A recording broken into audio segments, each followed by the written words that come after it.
She looked me dead in the eye and snapped, "Quit acting like we're married. You don't get to decide where I go or who I spend time with." The whole room cracked up. I didn't. I just kept a calm smile plastered on my face and stayed quiet. But later, when she came back from that little weekend getaway, her usual tea suddenly didn't have the kick she counted on. And thanks to a chatty neighbor, she found out exactly why. My girlfriend, Vanessa, and I, well, let's just say we see the world through very different lenses. To me, if you're living under somebody's roof, eating the groceries they pay for, and using their Wi-Fi to binge Netflix, then you're in a partnership.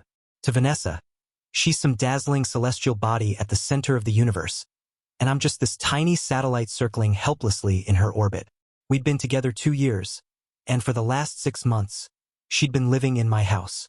My name is on everything, the mortgage, the utility bills, even the little plaque out front that reads the Harrisons. Funny thing is, she bought that plaque without so much as asking me, like she'd already claimed the territory. At the time, I let it slide.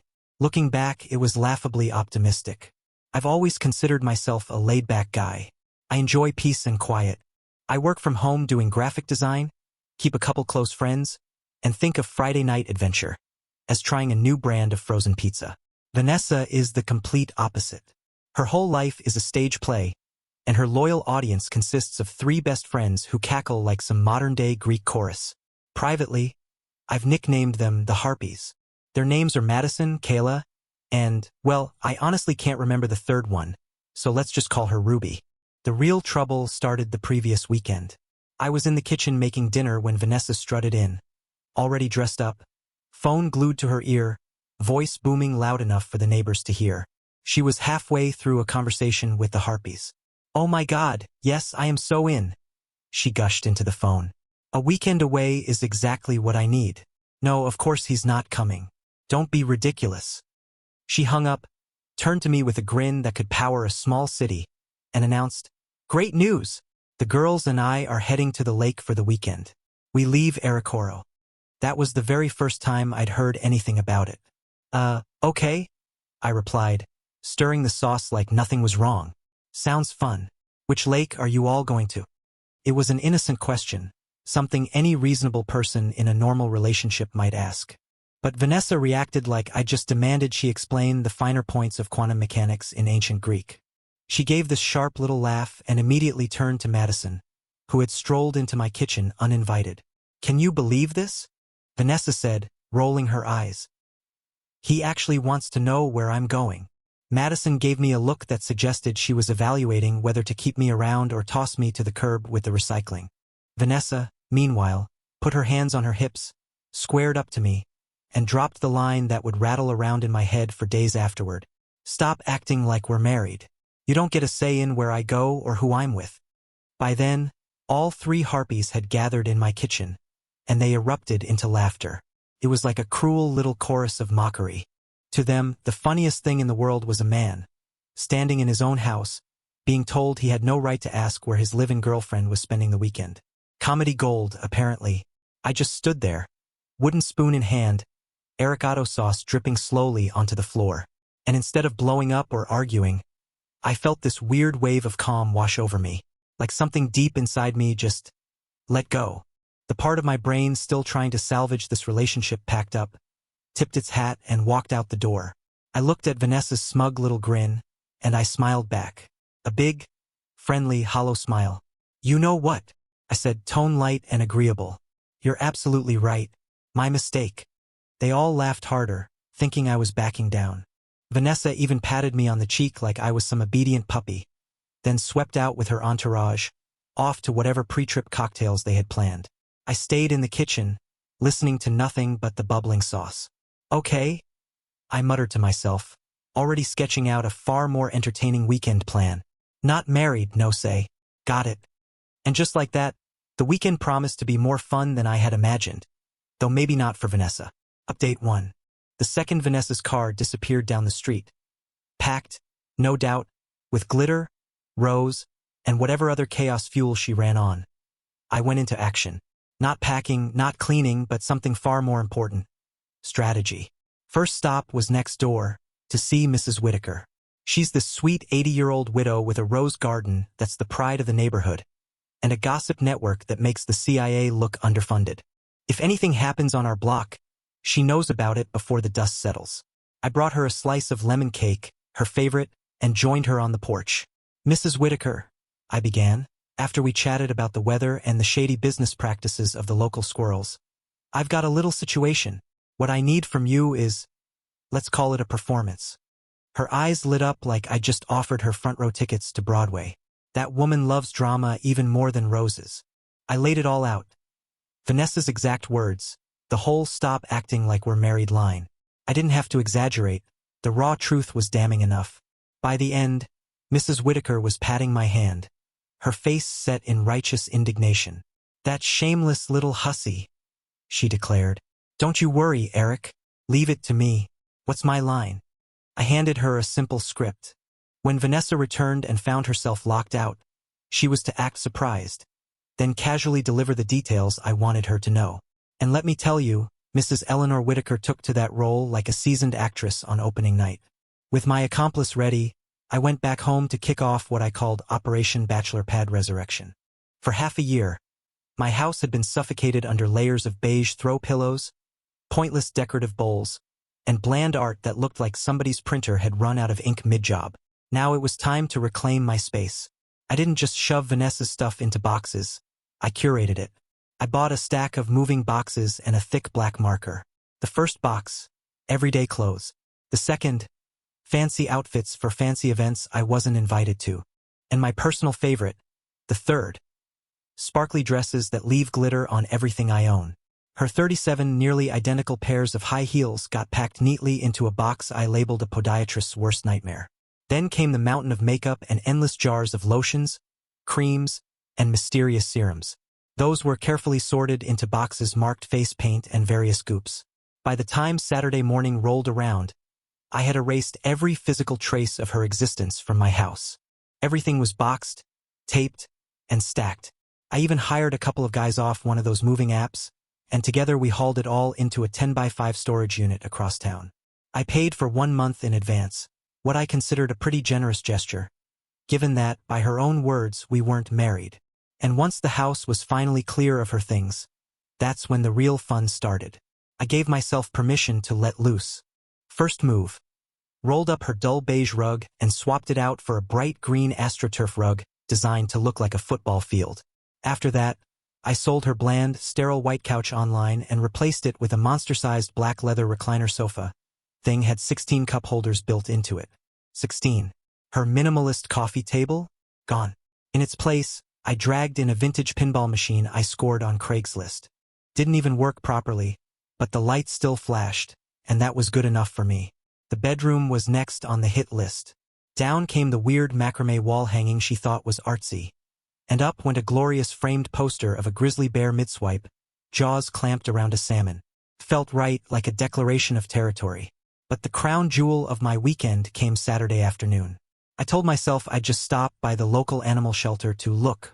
1 hour later, I was loading a 120-pound St. Bernard puppy into the back of my car. His name was Gus. Calling Gus a puppy is misleading. He was basically a furry wrecking ball on 4 legs. Drooling, snoring, lovable chaos.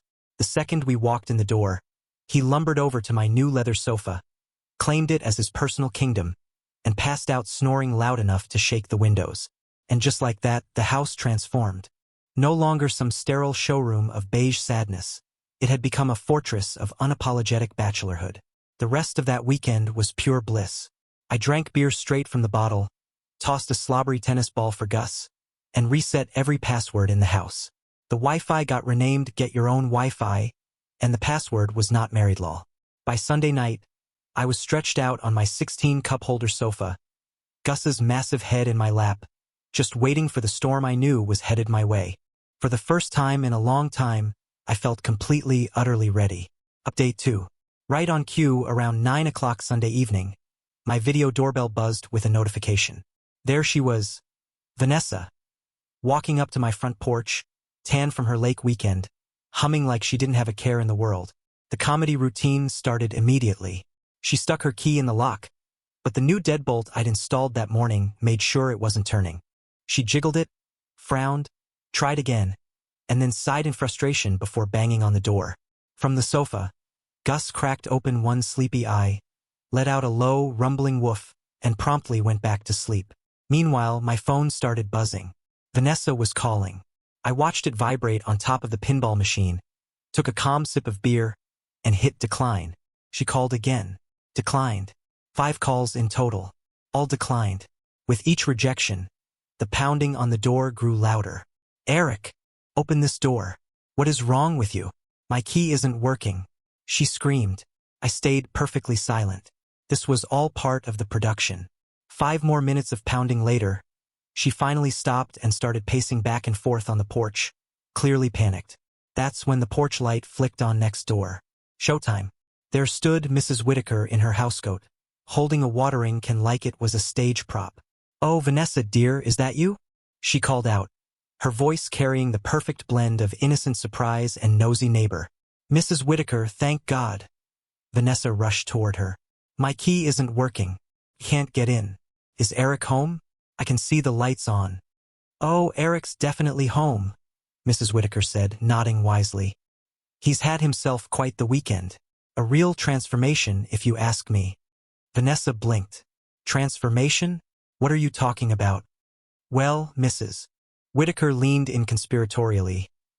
"He told me the good news, said you two aren't married, and he doesn't get a say in your business. So he decided to celebrate his new freedom. Completely redecorated the house. Said it finally feels like a man's home. Very rugged." Vanessa just stood there, slack-jawed.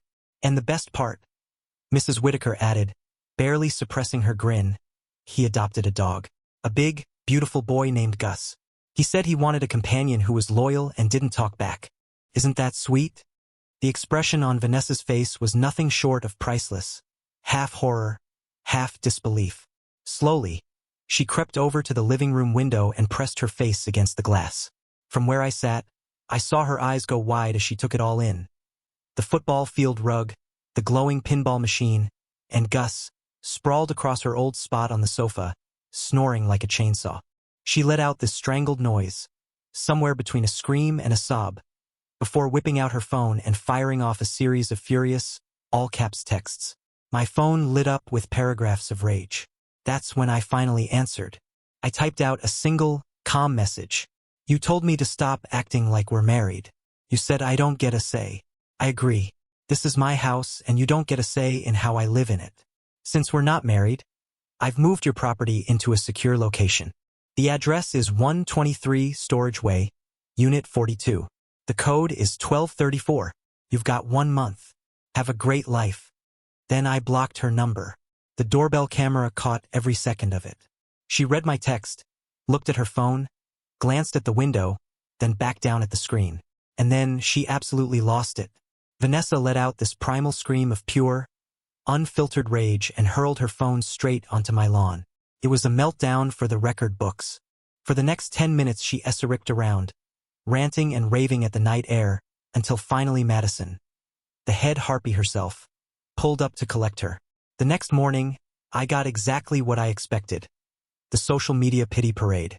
Vanessa started dropping vague, dramatic posts about betrayal and weak men who can't handle strong, independent women.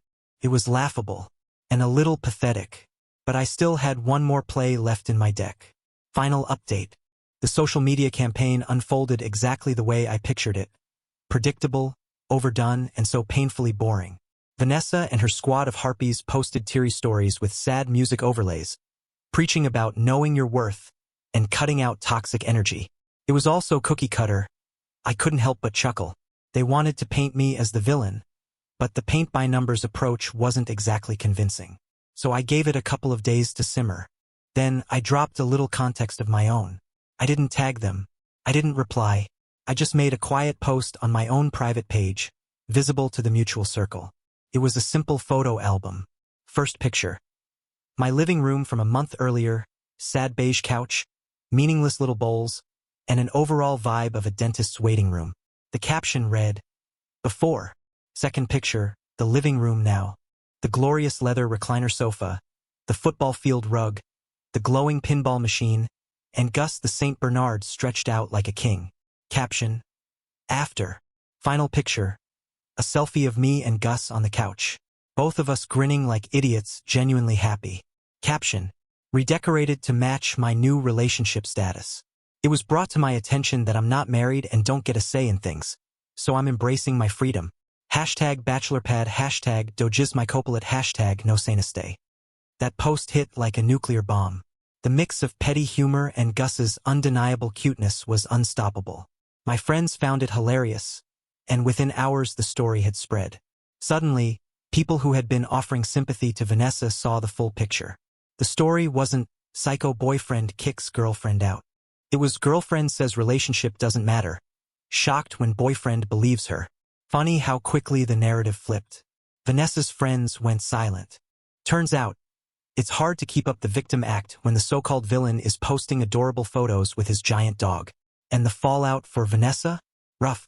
She crashed with Madison for less than a week before Madison apparently got tired of the constant complaining and the refusal to chip in on rent.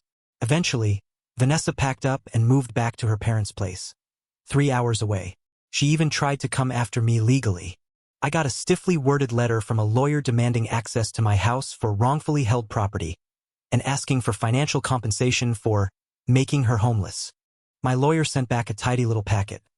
A copy of my mortgage, a copy of the lease, both in my name only, and a polite question about whether Vanessa intended to reimburse me for 6 months of free rent, utilities, and groceries. We never heard from her lawyer again. But the funniest moment came about a month ago at the dog park. Gus was barreling around after a tennis ball, slobber flying, while I chatted with another dog owner. That's when a familiar face walked up, looking hesitant. It was Ruby, the third harpy. She looked awkward as hell. "Hey, Eric," she said. I wanted to apologize. That night at your place, we were way out of line." I shrugged. Vanessa said what she said. I just took her at her word. Ruby sighed, shaking her head. "Yeah, I know. She's a lot. She called me last week, complaining that her parents are forcing her to get a job. She says it's all your fault for ruining her life." She paused, then glanced at Gus, who was currently attempting to fit 3 tennis balls in his mouth at once. "Honestly," she said with a small smile, "looks like you're doing just fine." And she was right. I am doing just fine. The house is no longer a beige prison. It's a home. The pinball machine still doesn't work, but it's a killer conversation starter. And Gus? Best roommate I've ever had. Loyal, funny, doesn't complain about my cooking, and snores like a freight train. And I've learned something from all of this. Revenge doesn't always have to be a big, complicated scheme. Sometimes it's as simple as listening to what someone says and believing them. Vanessa told me exactly who she was and exactly what our relationship meant to her. So I agreed. She said I didn't get a say, and now I don't. And in my life, she doesn't get one either. That, plus a drooling, oversized dog who thinks he owns the couch, makes for a pretty solid happy ending in my book.